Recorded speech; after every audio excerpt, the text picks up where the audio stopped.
Good morning, everyone. This is your Read Aloud today for CKLA, titled Star Girl. Hopefully you're in a cozy spot at home with a snack, and you can follow along with me. It's activity page 17.3 in your reader. I'll give you a minute to locate that page, and we will get started reading.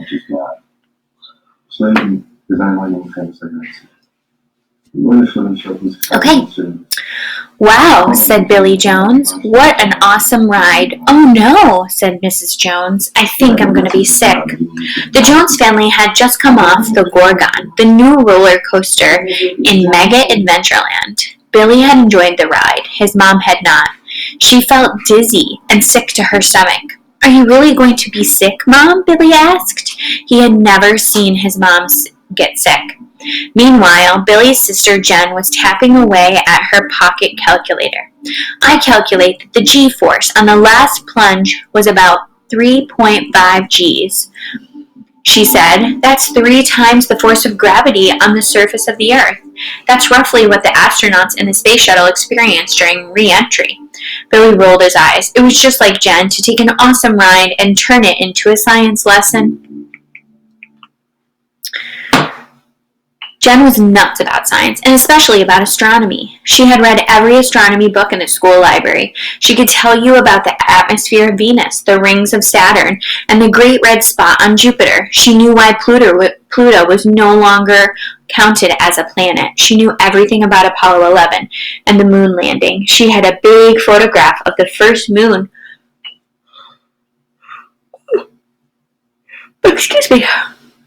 Landing on her bedroom door. Below the photo, Jen had written, "One small step for man, one giant leap for mankind."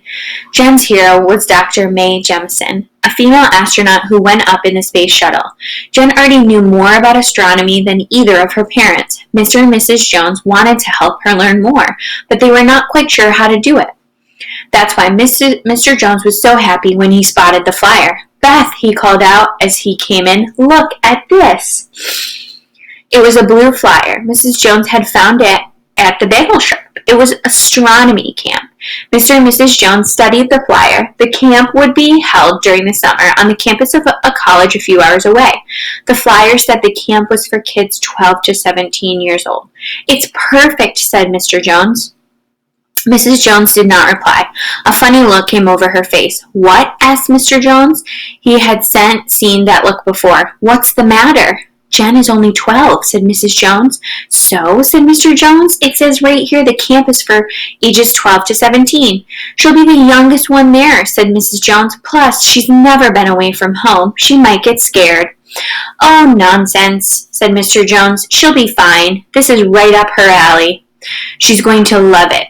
6 weeks later, Mr. and Mrs. Jones loaded up the car and drove Jen to astronomy camp. Mrs. Jones was nervous.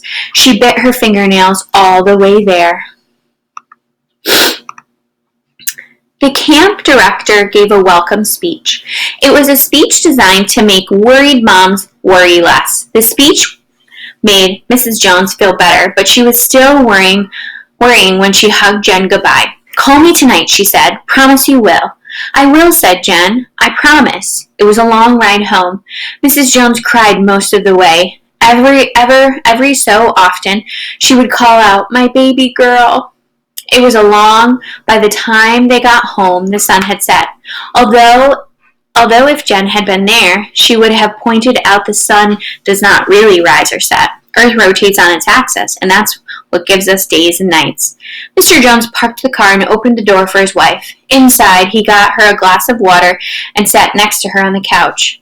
"Why hasn't she called?" Mrs. Jones said tearfully. Just then, the phone rang. Mrs. Jones grabbed the phone. "Are you okay?" she sobbed.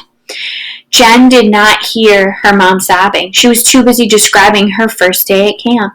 "It was so fun," she said. "First we learned about comets. Did you know that Halley's Comet is visible from Earth every 76 years? It will come around again in 2061. Then we learned about galaxies and solar systems. Did you know that there are millions of galaxies in the universe? Our professor, Dr. Phillips, is so cool. He told us that there are probably lots of solar systems out there that are a lot like our galaxy. That means they have a hot star at the center of the sun and some planets orbiting around. Is she okay? Asked Mr. Jones. Mrs. Jones nodded. Then she held out the phone. From the earpiece, Jen's voice, overflowing with joy and excitement, drifted out into the air. After lunch, we learned about the Hubble Space Telescope. It's a telescope that floats up in space. Mr. and Mrs. Jones felt a tremendous sense of relief. They knew that their daughter was happy and safe and getting smarter every day. After listening to the story, your job is to go on to Google Classroom, and Mrs. Marfilius will be attaching questions for you to complete based on this reading. Make sure that you use your activity book to go back and refer to if you need help completing these questions. Have a great day.